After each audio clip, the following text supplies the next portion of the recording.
Assalamualaikum semuanya. Apa kabar kalian? Semoga dalam keadaan sehat dan dilancarkan rezekinya oleh Allah. Amin ya robbal alamin. Dikisahkan suatu hari Raja Harun al-Rasyid sedang bosan berat, sampai-sampai beliau memainkan jenggotnya seperti senar gitar. Para menteri sudah mencoba berbagai cara menghiburnya. Ada yang menyanyi, menari, bahkan sampai joget-jogetan. Tapi raja tetap manyun. Tiba-tiba muncullah ide gila dari salah satu menteri. Baginda, bagaimana kalau kita adakan lomba membelah angin? Siapa yang bisa membelah angin paling hebat akan mendapat hadiah 100 keping emas. Raja langsung tertarik. Wah, itu baru seru. Ayo umumkan lomba membelah angin ke seluruh negeri. Beberapa hari kemudian, halaman istana penuh oleh peserta aneh-aneh. Ada yang membawa pedang besar, ada yang pakai kipas naga, bahkan ada yang membawa gergaji mesin warisan kakeknya. Satu persatu peserta maju dan mulai membelah angin. Seorang pendekar bersalto, mengayunkan pedang ke udara, tapi anginnya tetap saja ya angin. Seorang penyihir meniup angin sambil baca mantra, tapi malah masuk angin sendiri. Seorang kakek mengibaskan sarung, tapi malah anginnya memukul balik. Sarungnya terbang ke kepala raja. Raja makin kesal. Mana yang bisa membelah angin sungguhan? Tiba-tiba muncullah Abu Nawas. Ia hanya membawa satu kantong kosong. Wahai Baginda, izinkan aku mencoba membelah angin dengan caraku. Raja mengangkat alis. Apa kau yakin bisa membelah angin hanya dengan kantong kosong? Abu Nawas tersenyum tenang. Lalu dia membuka kantong itu lebar-lebar, lalu mengibas-ibaskan ke udara seperti orang menimba angin. Setelah itu, ia menutup kantongnya rapat-rapat. Baginda, aku sudah membelah angin dan menangkap setengahnya dalam kantong ini. Raja tertawa. Mana buktinya? Coba buka kantongnya. Abu Nawas dengan gaya dramatis membuka kantong itu perlahan-lahan. Angin keluar dari kantong dan menyebabkan jenggot raja sampai miring sebelah. Seluruh istana terdiam, lalu tertawa terpingkal-pingkal. Luar biasa, kata sang raja. Engkau benar-benar membelah angin, bahkan berhasil membawanya ke hadapanku. Abu Nawas pun dinobatkan sebagai pemenang lomba membelah angin. Ia menerima hadiah 100 keping emas dan tambahan satu kipas kerajaan karena sukses mengatur angin segar. Raja berkata, kadang yang dibutuhkan bukan tenaga, tapi akal cerdas yang bisa membelah logika. Kisah selanjutnya. Di sebuah acara di istana Raja Harun al-Rasyid hadir seorang tamu istimewa, yaitu Habib Ba'alawi, seorang ulama dari Yaman yang terkenal membanggakan nasabnya, yang katanya tersambung langsung ke Nabi Muhammad SAW. Habib ini tidak hanya berbicara tentang ilmu agama, tetapi juga sering menyisipkan cerita tentang garis keturunannya. Aku adalah keturunan Rasulullah, maka sudah sepantasnya aku dihormati lebih dari siapapun di sini, katanya dengan suara lantang, membuat beberapa tamu istana merasa risih. Raja Harun yang tahu Abu Nawas pasti bisa menghibur suasana memanggilnya. Abu Nawas, kemarilah. Aku ingin kau berbincang dengan Habib Ba'alawi. Tapi hati-hati, dia sangat membanggakan garis keturunannya. Abu Nawas dengan senyum tipisnya segera menghampiri Habib Ba'alawi. Tuan Habib, sungguh mulia nasab Anda yang tersambung langsung ke Nabi. Saya ini hanya rakyat biasa, tapi bolehkah saya bertanya? Silakan Abu Nawas, jawab Habib dengan nada tinggi, merasa posisinya lebih tinggi. Abu Nawas memulai dengan nada polos. Tuan Habib, karena nasab Anda sangat mulia, saya penasaran. Apakah kemuliaan itu otomatis membuat Anda bebas dari dosa? Habib Ba'alawi menjawab dengan yakin. Tentu saja tidak. Tapi keturunan Nabi memiliki tanggung jawab besar untuk menjaga martabat dan kehormatan. Luar biasa, kata Abu Nawas sambil mengangguk-angguk. Berarti, jika Anda melakukan kesalahan, kesalahan itu tidak bisa disalahkan pada Nabi kan? Tentu saja tidak, jawab tegas sang Habib. Kalau begitu, Tuan Habib, Lanjut Abu Nawas dengan senyum lecek. Mengapa Anda terus-menerus membanggakan nasab Anda? Bukankah yang penting itu amal perbuatan, bukan asal keturunan? Para tamu istana langsung menahan tawa. Sang Habib mulai gugup, tetapi mencoba mempertahankan wibawanya. Habib Alawi menjawab dengan nada tinggi. Nasabku adalah kehormatan yang harus dijaga. Kau Abu Nawas tidak tahu betapa sulitnya menjadi keturunan Nabi. Abu Nawas tersenyum santai. Tuan Habib, saya bukan keturunan Nabi. Tapi saya tahu satu hal. Di akhirat nanti, Tuhan tidak akan bertanya siapa nenek moyang kita. Tetapi apa yang sudah kita lakukan di dunia ini. Sang Habib mulai terpojok, tetapi tetap mencoba membalas. Tapi Abu Nawas, kau harus tahu, aku ini ibarat akar yang mulia, sedangkan kau mungkin hanya ranting liar yang tumbuh di mana-mana.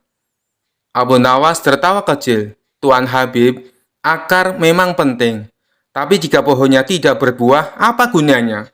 Sedangkan ranting liar seperti saya, meskipun kecil, kadang bisa memberi buah yang manis. Raja Harun al-Rasyid langsung tertawa terbahak-bahak mendengar jawaban Abu Nawas. Para tamu pun ikut tertawa, sementara wajah Habib mulai memerah karena malu. Melihat suasana semakin panas, Abu Nawas menambahkan, Tuan Habib, jangan marah. Anda seperti permata. Saya seperti batu biasa. Tapi ingat, bahkan permata tetap harus diasah agar berharga. Sedangkan batu biasa seperti saya kadang bisa menjadi pondasi rumah yang kuat. Sang Habib hanya terdiam, menyadari bahwa Abu Nawas tidak hanya cerdas tetapi juga berbicara dengan penuh makna.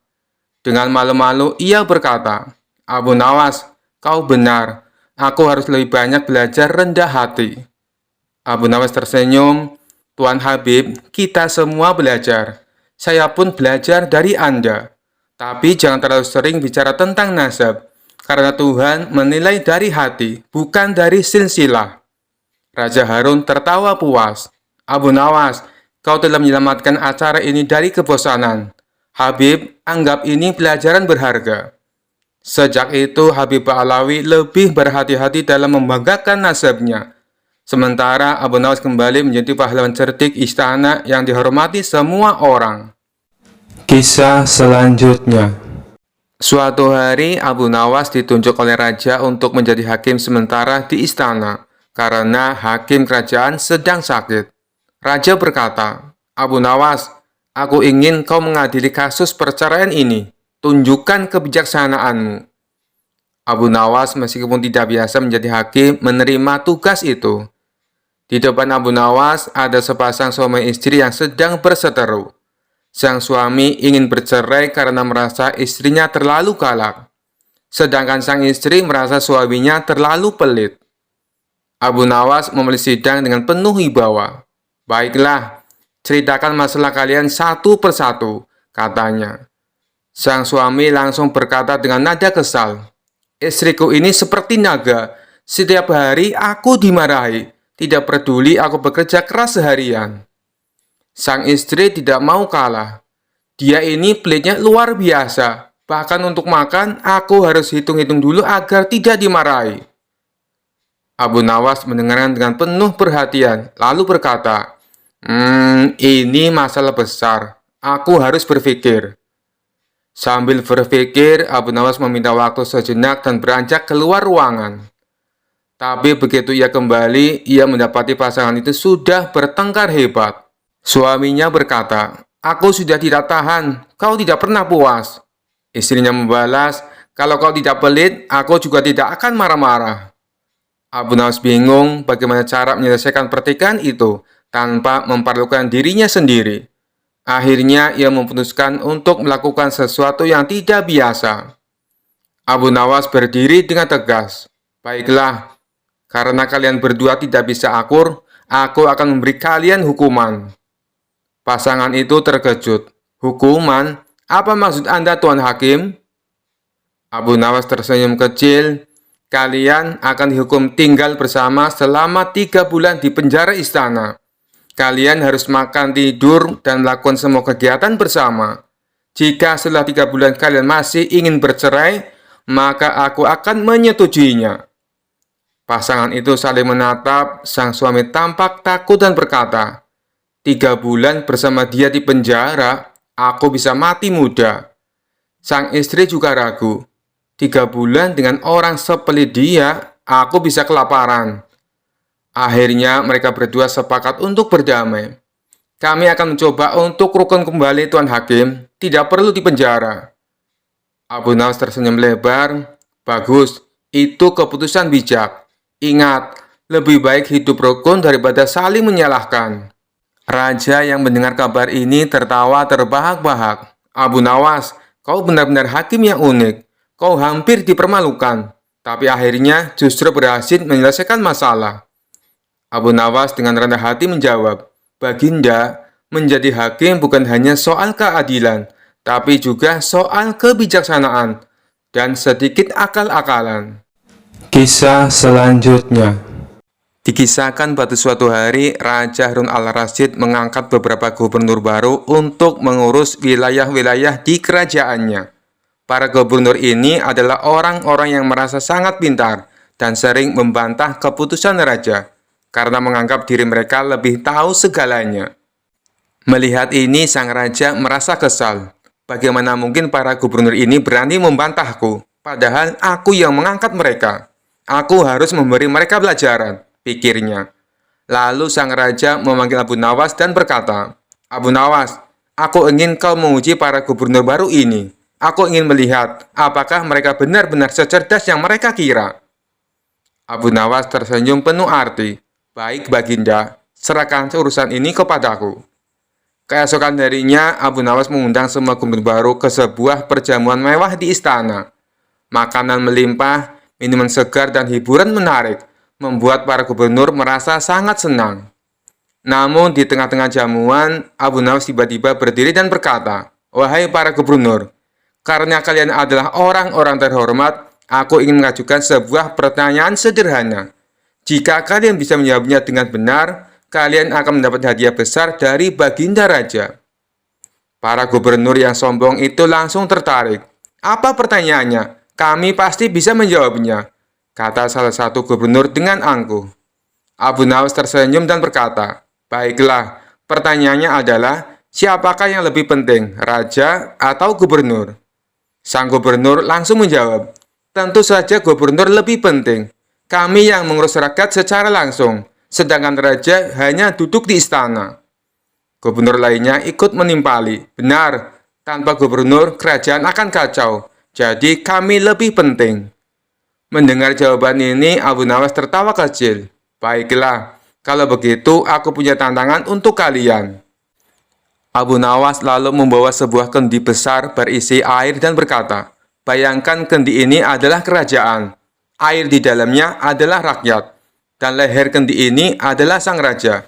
Nah, kalian para gubernur adalah tutup kendi ini." Para gubernur mengangguk, merasa ini hanyalah perumpamaan biasa. Lalu dengan cepat Abu Nawas mengalihkan kendi itu dan membuka tutupnya. Semua air di dalam kendi langsung tumpah ke tanah. Para gubernur terkejut. "Apa maksudnya ini, Abu Nawas?"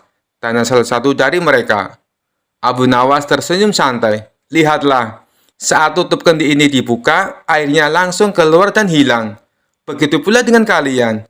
Jika seorang gubernur merasa lebih penting dari raja dan tidak mau tunduk kepadanya, maka seperti air dalam kendi, rakyat pun akan berantakan." Para gubernur terdiam. Wajah mereka mulai memerah. Mereka akhirnya sadar bahwa tanpa raja, mereka tidak akan punya kekuasaan apa-apa.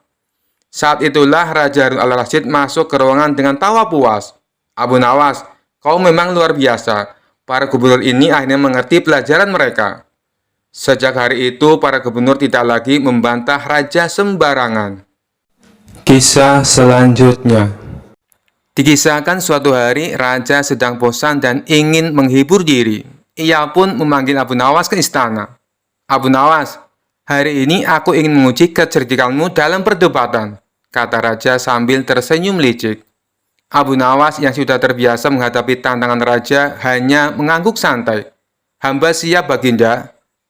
Raja lalu memanggil hakim istana, seorang pria serius yang selalu berusaha tampak bijak. Hari ini kau akan berdebat dengan hakim istana tentang keadilan. Siapa yang kalah harus jongkok di depan istana sampai matahari terbenam, kata sang raja. Para menteri dan pengawal tertawa. Mereka yakin hakim istana pasti menang karena ia ahli dalam hukum. Hakim istana membuka debat dengan suara lantang. Abu Nawas, menurutmu, apakah hukum harus selalu adil? Abu Nawas tersenyum. Tentu saja harus adil, tapi tergantung siapa yang membuat hukumnya. Hakim terkejut. Maksudmu? Abu Nawas menjelaskan. Jika raja yang membuat hukum, maka hukum itu adil bagi raja. Jika hakim yang membuat hukum, maka hukum itu adil bagi hakim. Dan jika aku yang membuat hukum, maka hukum itu adil bagi aku. Seisi istana tertawa terbahak-bahak. Raja mulai tertarik. Hakim berkata lagi, tapi hukum dibuat untuk semua orang, tidak bisa berat sebelah. Abu Nawas mengangguk. Benar, maka aku punya pertanyaan. Apakah baginda raja bisa dihukum jika melanggar hukum? Hakim terdiam, ia melirik raja. Raja tertawa. Tentu saja tidak. Aku raja, aku pembuat hukum. Abu Nawas tersenyum. Nah, itu artinya hukum tidak berlaku untuk semua orang secara adil. Hakim mulai berkeringat. Hakim mencoba mengalihkan pembicaraan. Baiklah, Abu Nawas. Jika seseorang mencuri roti karena kelaparan, apakah dia harus dihukum? Abu Nawas mengangguk. Tentu harus dihukum, tapi tukang roti juga harus dihukum. Hakim terkejut. Kenapa tukang roti harus dihukum juga? Abu Nawas menjawab santai. Karena dia membiarkan seseorang kelaparan. Seluruh istana tertawa. Hakim makin pusing. Raja pun berseru. Hakim, jawaban Abu Nawas masuk akal. Hakim mencoba sekali lagi. Tapi Abu Nawas, bagaimana kalau seseorang mencuri bukan karena lapar, tapi karena rakus? Abu Nawas menghela nafas panjang. Kalau begitu, hukumlah yang mengajarkan orang itu untuk berhenti rakus. Hakim mengangguk. Bagus, tapi bagaimana caranya? Abu Nawas tersenyum licik. Caranya mudah, dengan menyuruh dia duduk jongkok di depan istana sampai matahari terbenam. Raja tertawa keras. Itu hukuman yang cocok. Seluruh istana bersorak. Hakim hanya bisa menepuk jidatnya. Akhirnya, hakim pun terpaksa jongkok di depan istana sampai matahari terbenam. Sementara Abu Nawas pulang dengan kemenangan. Kisah selanjutnya. Suatu hari, baginda raja dilanda masalah yang membuatnya tidak bisa tidur. Sedangkan masalah yang dihadapinya hanya baginda raja sendiri yang tahu. Meskipun baginda raja banyak masalah, namun ia sengaja merahasiakannya dari orang-orang sekitar, baik kepada penasihat istana maupun Abu Nawas selaku sahabatnya tempat berkeluh kesah. Padahal sejatinya baginda raja ingin rasanya melupakan masalah yang menimpanya. Kalaupun bisa lari menghindar, tentulah ia akan melakukannya. Tapi kenyataannya, permasalahan yang dihadapi terasa seperti mengikutinya kemanapun baginda raja pergi. Sejak saat itu, baginda raja sering terlihat melamun seorang diri. Kemudian penasihat istana mendekati baginda raja. Maaf Paduka yang mulia, hamba perhatikan belakangan ini Paduka terlihat murung. Hamba khawatir Paduka nanti jatuh sakit. Adakah sesuatu yang Paduka pikirkan? Tanya penasehat istana.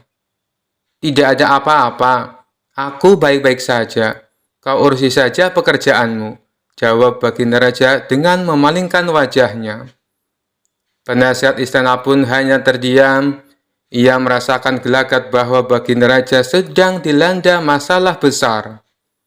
Dikarenakan baginda raja tidak mau berterus terang, penasihat istana tidak berani membujuknya untuk menceritakan masalah yang dihadapinya. Makin hari, sikap baginda raja makin tertutup. Bahkan kini enggan menerima tamu. Hal ini membuat para pejabat istana menjadi sangat khawatir. Apa yang harus kita lakukan? Makin hari, baginda raja terlihat mengkhawatirkan. Ini sangat buruk untuk kondisinya. Jangan sampai Baginda Raja jatuh sakit, kata salah seorang menteri. Aku juga cemas melihat sikap Baginda Raja belakangan ini. Aku sudah mencoba membujuknya supaya mau menceritakan masalah yang dialami. Tapi ia malah memalingkan wajah. Baginda Raja memilih menutup diri, beber penasehat istana. Saya punya saran. Bagaimana kalau masalah ini kita sampaikan kepada Abu Nawas? Biasanya dia tahu solusinya, ujar salah satu dari menteri. Ya, saya setuju dengan saran tersebut, balas lainnya. Maka beberapa menteri istana segera mendatangi rumah Abu Nawas. Melihat yang datang adalah para menteri, Abu Nawas sempat terkejut. Biasanya yang diutus Baginda Raja adalah prajurit istana. Kenapa kalian yang datang? Tanya Abu Nawas. Kami ke sini bukan diutus Baginda Raja, tapi atas kemauan sendiri, jawab para menteri. Kemudian para menteri ini memberitahu Abu Nawas tentang keadaan yang menimpa Baginda Raja. Kami semua sudah berusaha memberi perhatian, tapi Baginda Raja selalu menutup diri, kata salah satu menteri. Baiklah, aku akan mencoba menghiburnya. Mari kita ke istana sekarang, ajak Abu Nawas. Singkat cerita, Abu Nawas menghadap Baginda Raja. Ia lalu bercerita kisah-kisah jenaka di hadapan Baginda Raja, berharap bisa terhibur dan tertawa. Tapi ternyata tidak ada reaksi apapun. Baginda Raja hanya terdiam, malah meninggalkan Abu Nawas lalu masuk ke kamarnya.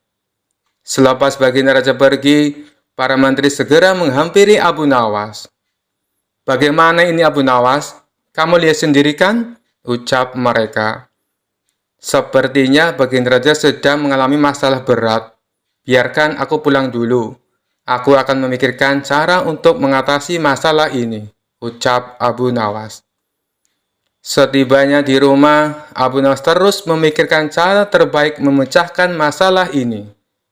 Setelah berpikir cukup lama, akhirnya Abu Nawas menemukan ide yang cemerlang. Esok harinya Abu Nawas pergi ke pasar. Di hadapan orang-orang, Abu Nawas berteriak, "Apakah di antara kalian ada yang bisa memasukkan unta ke lubang jarum?" Mendengar pertanyaan Abu Nawas, semua orang yang ada di sana heran. Salah satu dari mereka lalu menjawab, "Mana mungkin bisa? Itu perkara yang mustahil." Dengan lantang Abu Nawas membalas, "Tidak ada perkara yang mustahil. Jangankan aku, anak kecil pun bisa." "Kalau kau mau bisa, coba tunjukkan kepada kami," pinta mereka. "Maaf kawan-kawan, sayangnya aku hanya bisa membuktikannya bila di hadapan Baginda Raja," jawab Abu Nawas. Begitulah seterusnya, setiap ada keramaian orang ataupun perkumpulan, Abu Nawas selalu mengatakan hal yang sama. Akhirnya kabar tentang Abu Nawas bisa memasukkan unta ke lubang jarum, sampai juga hingga ke telinga Baginda Raja. Awalnya Baginda Raja tidak terlalu memperdulikannya, tapi lama-kelamaan timbul juga rasa penasaran pada dirinya. Maka diperintahkanlah beberapa pengawal istana memanggil Abu Nawas.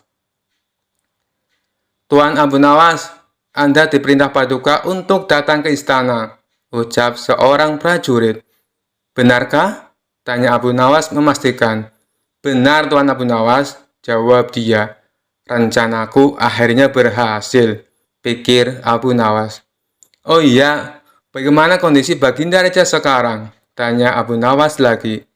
"Baginda masih sering mengurung diri dan sering tampak termenung," jawab salah satu prajurit. "Baiklah, aku akan ke sana sekarang," balas Abu Nawas.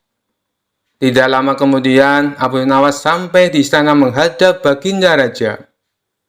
"Wahai Abu Nawas, aku dengar kau bisa memasukkan seekor unta ke lubang jarum. Kau bersedia membuktikannya bila di hadapanku. Benarkah itu?" tanya Baginda Raja. "Benar Paduka yang mulia," jawab Abu Nawas. "Bagaimana mungkin? Aku rasa itu perkara yang mustahil," balas Baginda Raja. Di dunia ini tidak ada yang mustahil, Paduka, ujar Abu Nawas.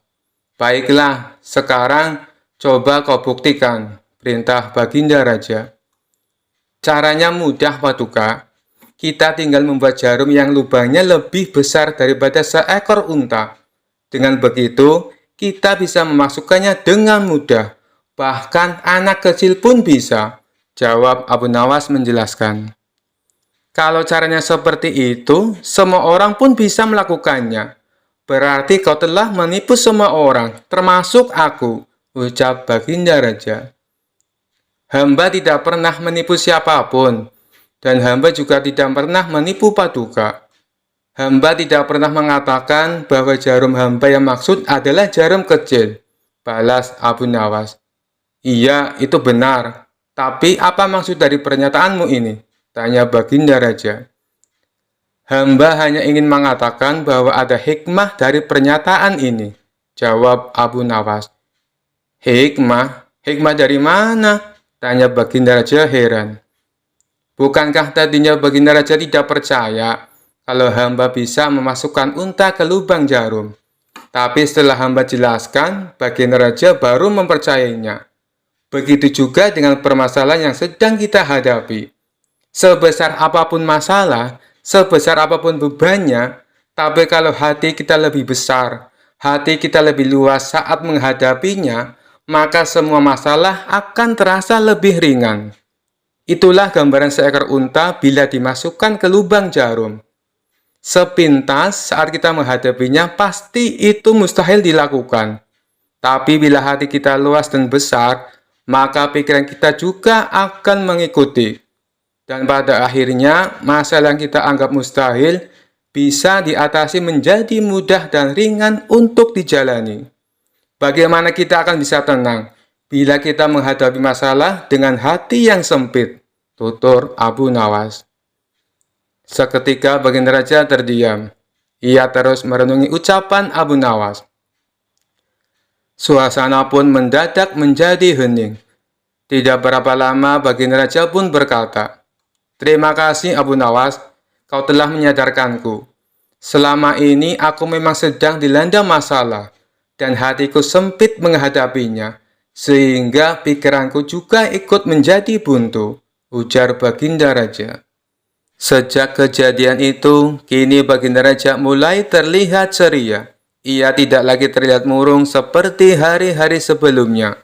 Permasalahan bukanlah hal untuk dilamunkan, melainkan dihadapi dengan hati yang besar, maka akan tercipta solusi dari sebuah pemikiran yang jernih. Kisah selanjutnya. Suatu hari, dua saudara datang ke hadapan Abu Nawas dengan wajah masam dan tegang. Mereka sedang berseteru karena harta warisan dari orang tua mereka yang baru saja meninggal. Mereka berdebat dan berselisih tanpa henti. Masing-masing merasa berhak atas bagian yang lebih besar. Abu Nawas, tolonglah kami. Kami tidak bisa menemukan cara membagi harta warisan ini dengan adil, kata salah satu dari mereka. Abu Nawas yang terkenal bijaksana namun penuh akal memandang keduanya dengan tatapan serius, lalu tersenyum kecil. Baiklah, aku akan membantumu membagi harta warisan ini secara adil. Tapi aku punya satu syarat. Kedua saudari itu mengangguk serempak. Apa syaratnya Abu Nawas? Kami akan menurut, jawab mereka. Syaratnya, kata Abu Nawas sambil menahan tawa dalam hati. Kalian harus menjalankan metode pembagian yang kuciptakan sendiri. Jika setuju, kalian tidak boleh mengeluh atau menolak. Keduanya langsung setuju karena yakin Abu Nawas pasti akan bersikap adil. Tanpa menunda waktu, Abu Nawas meminta mereka membawa semua barang warisan ke tengah-tengah ruang sidang kecil yang ia buat di rumahnya. Di sana ada sebidang tanah, seekor kambing, dan sepeti penuh koin emas. Abu Nawas menatap harta tersebut dengan pandangan yang penuh perhatian, lalu berkata, "Baik, mari kita mulai. Akan kubagi semuanya secara tepat dan adil." Kemudian ia menunjuk salah satu saudara dan berkata, "Kau yang tertua, akan kuberikan bagian tanah ini. Kau bisa menggarap tanah tersebut untuk kebutuhanmu." Lalu ia menunjuk saudara yang lain. Kau yang lebih muda, kau mendapatkan kambing ini. Kau bisa memelihara dan merawatnya, lalu mengambil keuntungan dari susu dan hasilnya. Namun kedua saudara itu tidak puas. Si sulung memprotes. Abu Nawas, tanah ini kering. Bagaimana aku bisa mendapatkan keuntungan dari ini? Adikku dapat kambing yang bisa menghasilkan setiap hari. Dan si bungsu tak kalah kesalnya. Bagaimana bisa aku hanya mendapatkan seekor kambing? Tanah itu lebih berharga dari kambing ini. Abu Nawas tersenyum mendengar keluhan mereka. Oh, jadi kalian tidak puas dengan bagian masing-masing. Mereka mengangguk. Lalu Abu Nawas mengeluarkan ide cerdasnya. Kalau begitu, kita ubah pembagiannya. Yang tertua akan mendapatkan kambing, sedangkan yang muda akan mendapatkan tanah, katanya. Tapi seperti yang Abu Nawas duga, mereka kembali tidak puas dan mulai berdebat lagi. Si sulung merasa kambing tak cukup bernilai, dan si bungsu merasa tanahnya terlalu kering. Mereka mulai saling menyalahkan dan hampir bertengkar. Abu Nawas lalu berkata dengan suara lantang, "Sudah cukup. Karena kalian tidak bisa menerima pembagian apapun dengan ikhlas, aku akan memberikan solusi terakhir. Akan kubagi semua harta ini dengan adil. Aku akan mengambil semuanya." Kedua saudara itu terkejut. "Apa maksudmu, Abu Nawas?" tanya mereka bingung. "Begini," kata Abu Nawas, "daripada kalian terus berkelahi dan tak bisa menerima bagian masing-masing, lebih baik aku saja yang menyimpan harta ini. Setidaknya aku tidak perlu mendengar keributan dan pertengkaran kalian." Mendengar itu, keduanya terdiam. Mereka sadar bahwa sikap serakah mereka hanya memperkeruh keadaan. Tanpa harta tersebut, mereka justru tidak mendapatkan apa-apa. Keduanya saling pandang, lalu berkata, "Baiklah Abu Nawas, kami telah salah. Kami akan menerima pembagianmu tanpa protes lagi." Abu Nawas tersenyum. "Nah, itu baru sikap yang benar. Kalau begitu, aku akan membagi sesuai yang pertama. Si sulung dapat tanah dan si bungsu dapat kambing. Dan seperti emas ini, kalian berdua akan membaginya setengah-setengah." Keduanya tersenyum dan mengangguk lega. Mereka pun mengucapkan terima kasih kepada Abu Nawas atas pelajaran berharga yang ia berikan. Dan sejak hari itu, kedua saudara itu hidup damai dan tak pernah lagi berselisih soal harta. Kisah selanjutnya. Suatu malam yang tenang, Abu Nawas tidur dengan pulas di rumahnya. Namun, tiba-tiba dalam tidurnya, ia mulai gelisah. Matanya berkedut, nafasnya tersengal-sengal, dan tubuhnya bergerak seakan-akan sedang berlari. Ternyata Abu Nawas sedang bermimpi buruk dikejar-kejar harimau. Di dalam mimpinya, Abu Nawas berada di sebuah hutan lebat. Ia mendengar deru nafas berat dari balik semak-semak. Ketika menoleh ke belakang, ia melihat seekor harimau besar berlari ke arahnya dengan mata yang bersinar ganas. "Astagfirullah, harimau!" seru Abu Nawas dalam mimpi itu. Sambil berlari secepat mungkin, tapi seperti mimpi pada umumnya, kakinya terasa berat, dan setiap langkahnya seperti berjalan di lumpur. Harimau itu semakin mendekat dan Abu Nawas mulai panik. "Lari, Abu Nawas, lari!" Ia berteriak pada dirinya sendiri. Namun tak peduli seberapa keras ia mencoba, harimau itu semakin dekat. Taringnya terlihat tajam dan siap menerkam. Ketika Abu Nawas sudah hampir menyerah, tiba-tiba ia tersandung batu besar dan terjatuh. Dengan cepat, harimau itu melompat ke arahnya. Tapi sebelum harimau itu menerkam, Abu Nawas berteriak, "Tunggu, tunggu dulu." Ajaibnya, harimau itu berhenti di udara, menggantung seperti sedang mempertimbangkan kata-kata Abu Nawas. "Kenapa kau berhenti?" tanya harimau bingung. Abu Nawas yang sudah terpojok tiba-tiba mendapatkan ide cerdik. "Kau tidak boleh menerkamku sekarang," katanya dengan nada yakin. "Aku sedang bermimpi, dan dalam mimpi aku yang mengendalikan segalanya." Harimau itu menatapnya curiga. "Apa maksudmu?" Abu Nawas melanjutkan dengan percaya diri. "Aku bisa mengubahmu menjadi apapun yang aku mau. Bagaimana kalau aku membuatmu jadi kucing manis saja? Atau mungkin seekor ayam?" Harimau itu mulai panik. "Ayam? Tidak, aku tidak mau jadi ayam." Abu Nawas tersenyum lebar. Lalu bagaimana kalau kita buat kesepakatan? Aku tidak akan mengubahmu jadi ayam, asalkan kau tidak menerkamku. Harimau itu berpikir sejenak, lalu setuju. Baiklah, kita punya kesepakatan. Aku tidak akan menerkammu. Dengan lega, Abu Nawas mengusap keringat di dahinya. Bagus, bagus. Sekarang, bagaimana kalau kau pergi dan tinggalkan aku sendirian? Harimau itu mengangguk, berbalik dan mulai berjalan menjauh. Namun sebelum pergi terlalu jauh, ia menoleh kembali dan berkata, "Ingat Abu Nawas, lain kali kalau kau bermimpi lagi, jangan buat aku marah. Aku tidak suka diancam jadi ayam." Abu Nawas tertawa dalam mimpinya, merasa telah menang dengan kecerdikannya. Dan saat itu juga ia terbangun. Keringatnya masih membasahi dahi, tapi ia tetap tersenyum lega. Keesokan harinya, para tetangga bertanya, "Abu Nawas, kenapa semalam kau berteriak-teriak dalam tidurmu? Apa kau bermimpi buruk?" Abu Nawas tertawa dan menjawab, "Tidak, hanya mimpi dikejar harimau. Tapi tenang saja, kami sudah membuat kesepakatan. Harimau itu tidak akan berani lagi menerkamku." Kisah selanjutnya. Suatu hari, raja mendengar kabar tentang ilmu halimun, ilmu untuk menghilang, yang konon dimiliki oleh para ahli dari negeri seberang. Dengan penuh rasa ingin tahu, raja memanggil Abu Nawas dan memberi tugas yang cukup aneh. "Abu Nawas, aku ingin kau mencari ilmu halimun. Aku ingin tahu rasanya menghilang," kata raja dengan penuh semangat. Abu Nawas mengerutkan dahi, menyadari bahwa ini akan jadi tugas yang rumit. Namun dia tersenyum dan berkata, "Baik, Baginda. Beri saya waktu seminggu untuk mencari ilmu tersebut, dan saya akan kembali dengan hasilnya." Raja pun setuju dan Abu Nawas pergi meninggalkan istana. Namun bukannya pergi ke negeri seberang, Abu Nawas malah pergi ke sebuah desa kecil untuk berpikir keras sambil beristirahat. Setelah seminggu, dia kembali ke istana dengan pakaian dan wajah yang penuh keyakinan.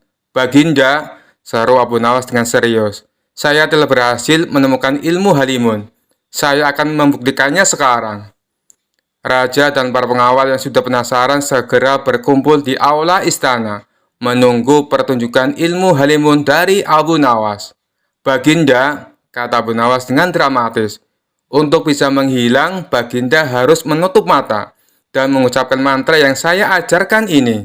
Halaman, halamun, halimun. Dan ingat, jangan buka mata sampai saya mengatakan sudah selesai." Raja menutup mata rapat-rapat sambil mengucapkan mantra dengan sungguh-sungguh. Halaman, halamun, halimun.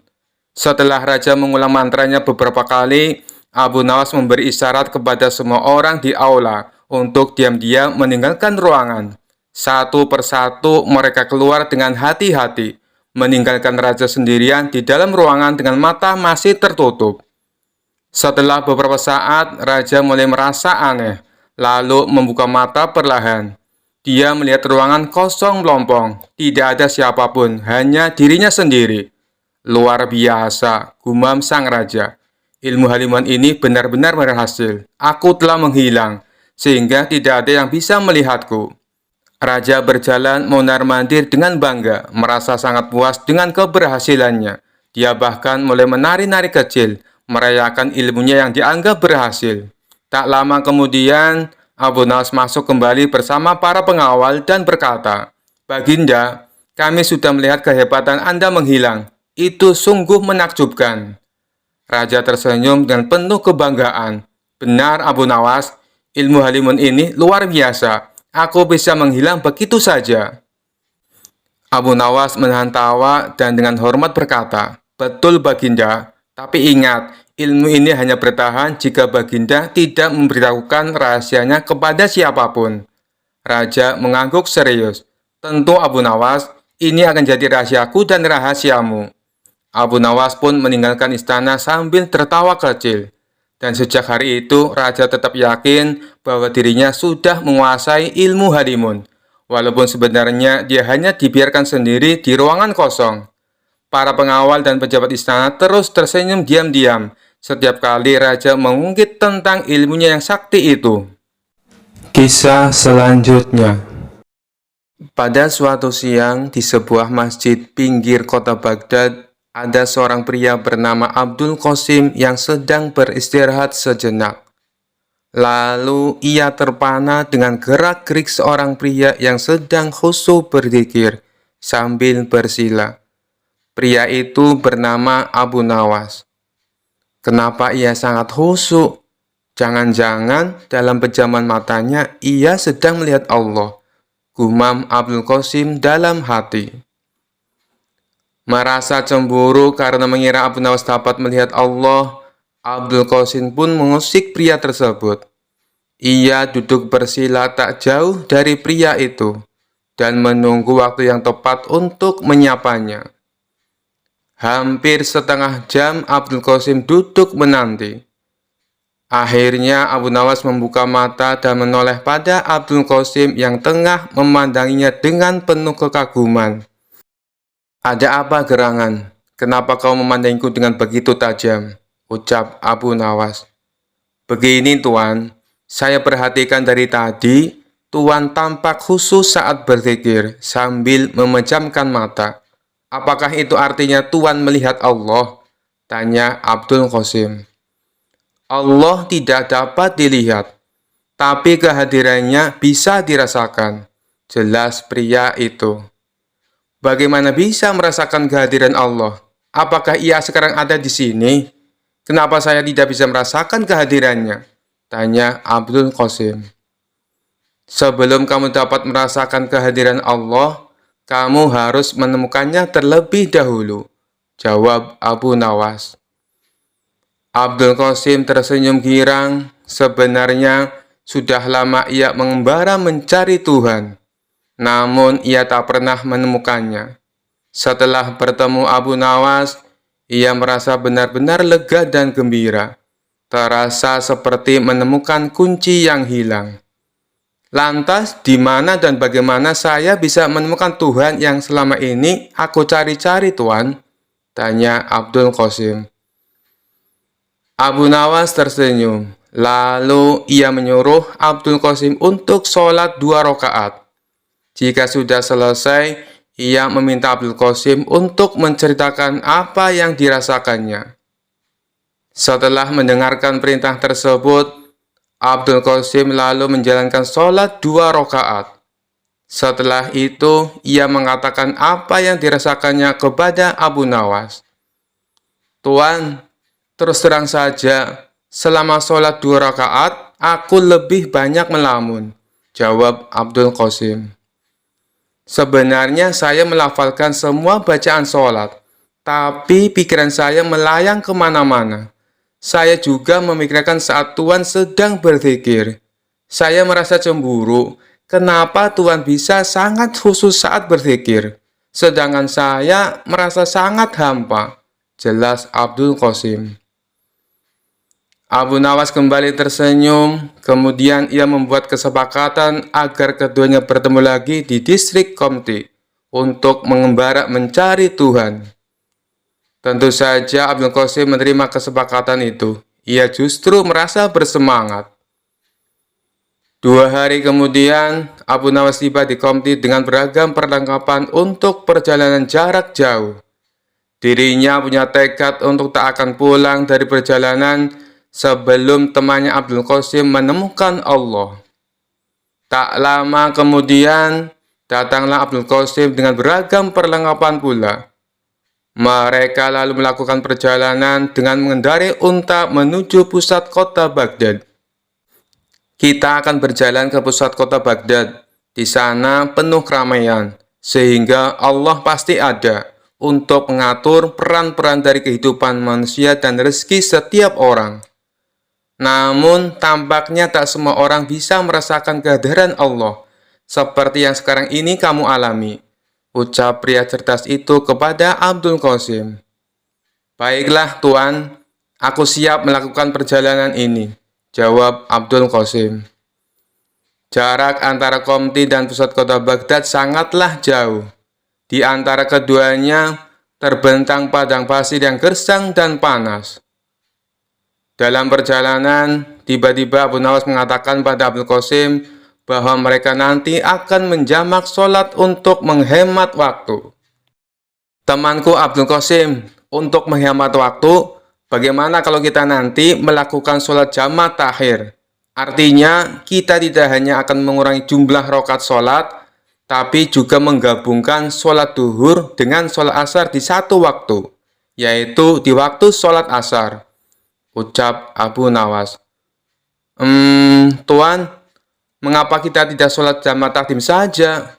Jadi kita bisa menggabungkan sholat duhur dan asar bersamaan siang ini di padang pasir. Tanya Abdul Qasim keheranan.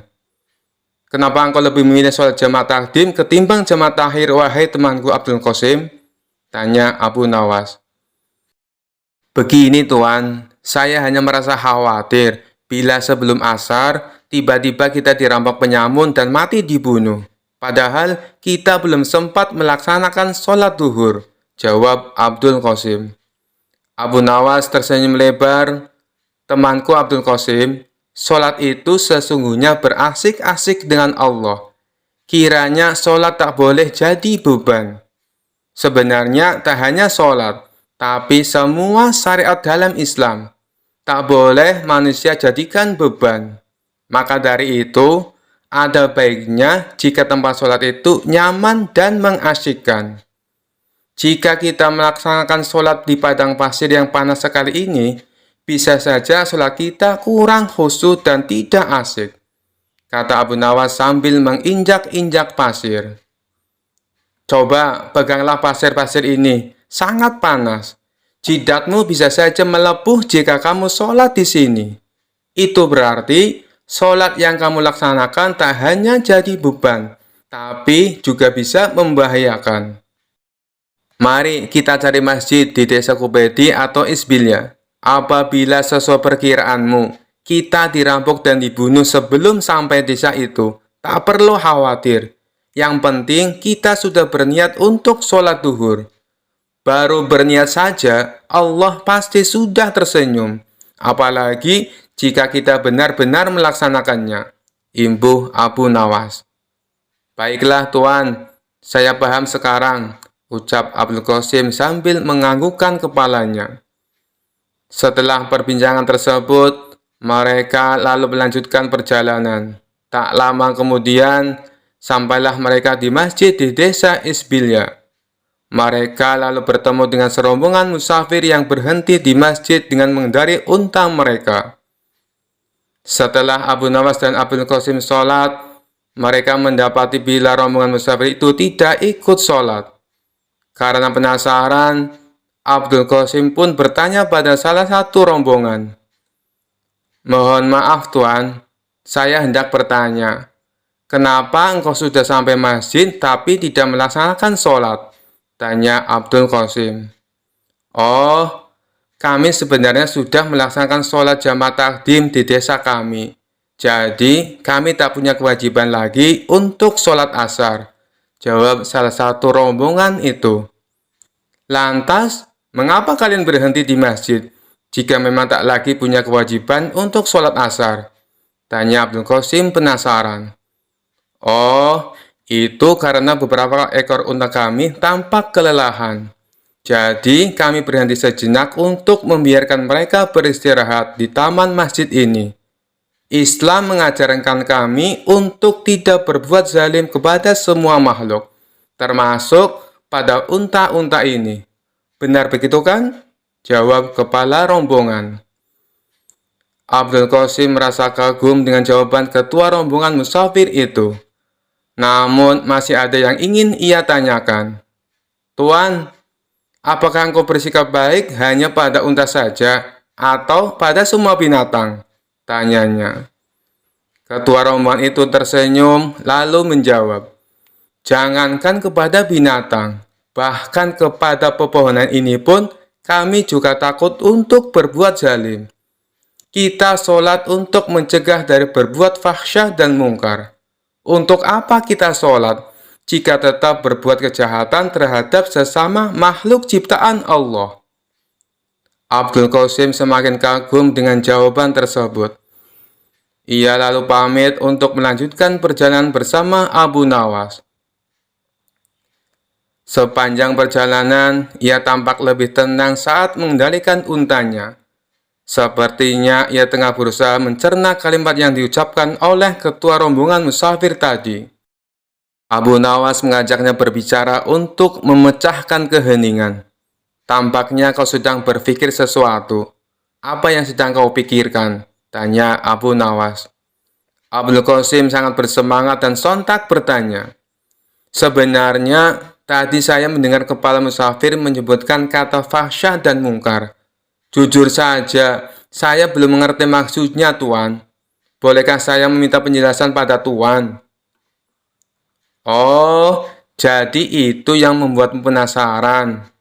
Jadi, fahsya adalah semua perbuatan buruk yang tidak mengakibatkan kerugian langsung kepada orang lain.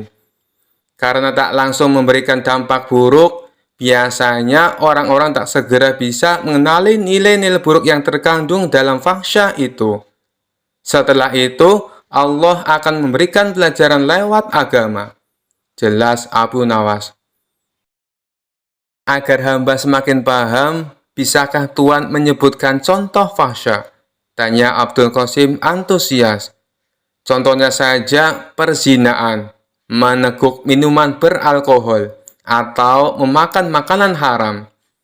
Saat dua orang berzina, sebenarnya orang lain tak merasa dirugikan secara langsung. Sebab tak ada korban jiwa akibat perbuatan mereka. Inilah mengapa nilai-nilai buruk dalam fahsya tidak mudah dikenali oleh umat manusia. Abdul Qasim tertegun dan mengakukan kepala tanda paham. Sekarang, bandingkan dengan perbuatan mungkar. Mungkar adalah perbuatan buruk yang menimbulkan kerugian langsung pada orang lain. Misalnya saja pencurian, pembunuhan, atau perampokan. Karena semua itu berdampak langsung pada orang lain dan ada korban jiwa akibat perbuatan itu. Maka nilai-nilai buruk yang terkandung dalam perbuatan mungkar gampang sekali dikenali.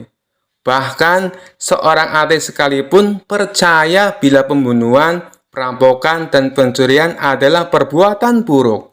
Jelas Abu Nawas. Lelaki yang tengah mencari Tuhan itu pun merasa kagum dengan penjelasan dari tuannya. Hatinya berbunga, banyak sekali ilmu yang ia dapat dari perjalanan ini. Dari desa Isbilia, kedua pengembara itu melanjutkan perjalanan mereka ke pusat kota Baghdad. Selama 8 hari, mereka berjalan melewati padang pasir yang panas. Setelah melakukan perjalanan selama 13 hari, sampailah mereka di bibir kota Baghdad. Abu Nawas merasa heran karena sejumlah ruas jalan menuju pusat kota ditutup. Hampir 2 pekan melakukan perjalanan, pujangga ini tak tahu perkembangan berita. Mereka pun mencari-cari jalan agar cepat sampai di pusat kota Baghdad. Pada akhirnya, mereka pun berhasil sampai di pusat kota Baghdad.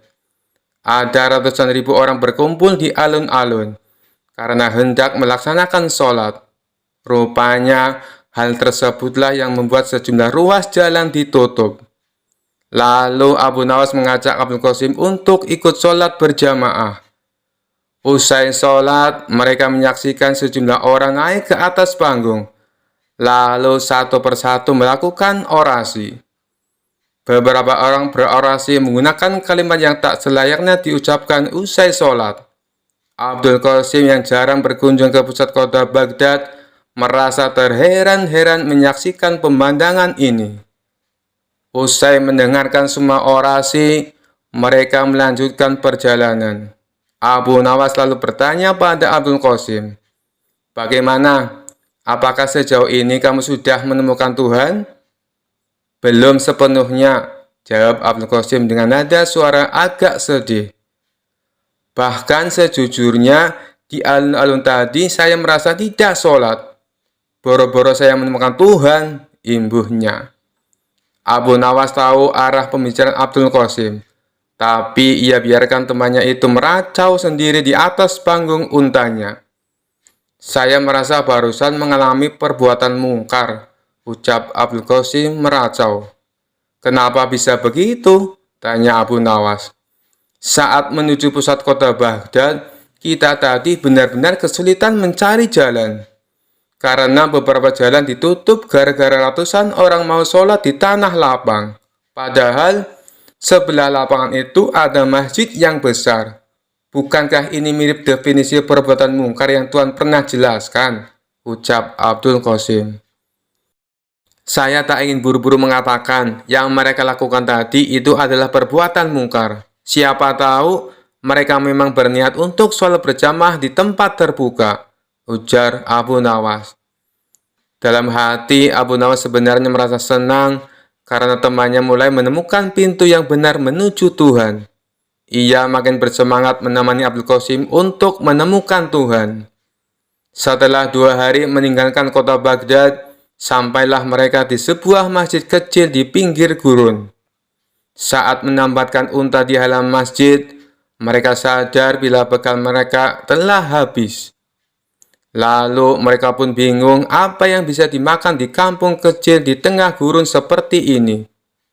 Di tengah kebingungan, tiba-tiba datang sekelompok kafilah di masjid itu. Dari baju mereka yang kemal, mereka adalah kaum Badui miskin yang tampaknya tengah melakukan perjalanan jauh dan melelahkan. Usai menampatkan unta mereka, kepala kafilah itu menghampiri Abu Nawas dan Abdul Qasim untuk memberi salam. Setelah berbincang singkat, kepala kafilah itu tahu bila Abu Nawas dan Abdul Qasim sedang kelaparan. Tanpa basa-basi, kepala kafilah itu memberi mereka makanan. Awalnya Abu Nawas menolak, karena ia melihat makanan itu sebenarnya juga bekal terakhir yang dibawa kafilah itu. Tapi setelah kepala kafilah itu maksanya, akhirnya Abu Nawas menerima makanan itu. Tanpa sadar, ia meneteskan air mata karena merasa terharu. Kenapa Tuhan memberikan makanan ini pada kami? Padahal bekal Tuhan juga menipis. Sementara perjalanan Tuhan pasti masih jauh, tanya Abdul Qasim. Saudara mungkin tak tahu, sebenarnya saya bukan mengurangi bekal makanan, tapi justru sedang menambahnya, jelas ketua kafilah. Bagaimana bisa? Tanya Abdul Qasim bingung. Ingatlah perkataanku, wahai saudaraku. Allah memerintahkan kita untuk bersedekah, dalam kondisi sempit maupun lapang. Ia senang dengan apa yang kita kerjakan ini. Allah juga berjanji, jika kita bersedekah, maka ia akan menganjarkan pahala sebanyak 700 kali lipat. Bayangkan saja, saya sekarang memberi kalian sekantong makanan, maka nanti akan datang 700 kantong makanan untuk kami, ucap ketua kafilah. Bagaimana Tuhan bisa yakin? Seandainya 700 kantong makanan itu tidak datang, Tuhan akan mati kelaparan, ujar Abdul Qasim penasaran. Saya yakin sekali bahwa Allah di samping kita. Jangan pernah meragukan kemampuannya membagi-bagi rezeki. Buktinya, saat kalian sedang kelaparan di padang pasir, Allah tetap mengirimkan rezeki dengan mengutus kami datang ke masjid ini, ucap kepala kafilah sambil menepuk pundak Abdul Qasim. Lagi pula, jika Allah tidak memberikan 700 kantong makanan pada kami, pada nanti malam atau besok pagi hingga kami pun mati, saya lebih berbahagia lagi. Itu berarti Allah yang kami yakini selalu ada di samping kami. Akan segera kami jumpai dengan sepenuh keyakinan dan kebahagiaan. Imbuh ketua kafilah sambil undur diri untuk menyantap bekal terakhirnya. Sementara Abu Nawas dan Abdul Qasim menyantap makanan mereka dengan tetesan air mata. Saat senja tiba, rombongan kafilah itu mohon pamit. Lalu Abu Nawas dan Abdul Qasim mengantar kepergian mereka dengan syukur dan sukacita. Karena hari sudah semakin gelap, bagaimana kalau bermalam saja di masjid ini? Besok kita akan kembali ke rumah masing-masing, ucap Abdul Qasim. Apakah itu artinya kau sudah menemukan Tuhan, saudaraku Abdul Qasim? Tanya Abu Nawas. Benar Tuan, saya sudah menemukan Tuhan yang selama ini hilang dari saya. Tapi Tuhan nikmati keberadaannya dalam zikir Tuhan. Jelas Abdul Qasim yakin. Bagaimana bisa engkau tiba-tiba menemukan Tuhan, saudaraku? Tanya Abu Nawas penasaran. Sebenarnya, ketika hari pertama kita melakukan perjalanan, dan Tuhan berkata bahwa sholat harus mengasihkan dan tak boleh tersiksa menanggung beban, saya hampir menemukan Allah. Ia menurunkan syariat agama pasti untuk membahagiakan umatnya, bukan untuk mempersulit mereka, ucap Abdul Qasim. Kemudian, ketika kita bertemu dengan musafir yang peduli pada unta-unta mereka, saya sudah merasa semakin dekat dengan Tuhan yang saya cari. Lalu, ketika saya tak merasa bahagia ketika sholat di alun-alun kota Baghdad, sesungguhnya saya merasa tengah diajarkan makna dan tujuan sholat yang sebenarnya. Imbuh Abdul Qasim. Abu Nawas hanya terdiam dan tersenyum. Wahai saudaraku, sore ini adalah puncaknya saya menemukan Allah. Bertemu dengan para kafilah membuat saya sadar bahwa tujuan dari sholat sesungguhnya adalah menjaga kemanusiaan. Tanpa pemberian mereka, mungkin kita malam ini akan mati kelaparan. Sholat yang mereka lakukan membuat mereka yakin kemanusiaan harus dijaga dimanapun mereka berada. Sekarang saya semakin yakin mengapa Allah memerintahkan kita untuk sholat. Saya pun merasa Allah kini selalu berada di samping saya, karena saya meyakini hal itu, ujar Abdul Qasim. Abu Nawas tersenyum bahagia. Ia bersyukur karena akhirnya saudaranya dapat menemukan Tuhan, yakni di hatinya. Mereka pun bermalam di masjid itu. Keesokan harinya, mereka berpisah untuk kembali ke rumah masing-masing. Abdul Qasim berterima kasih pada Abu Nawas karena telah menemaninya mencari Tuhan. Sekian dulu perjumpaan kita kali ini. Sampai bertemu lagi di kisah-kisah selanjutnya. Terima kasih yang sudah subscribe dan setia menonton channel ini. Wassalamualaikum warahmatullahi wabarakatuh.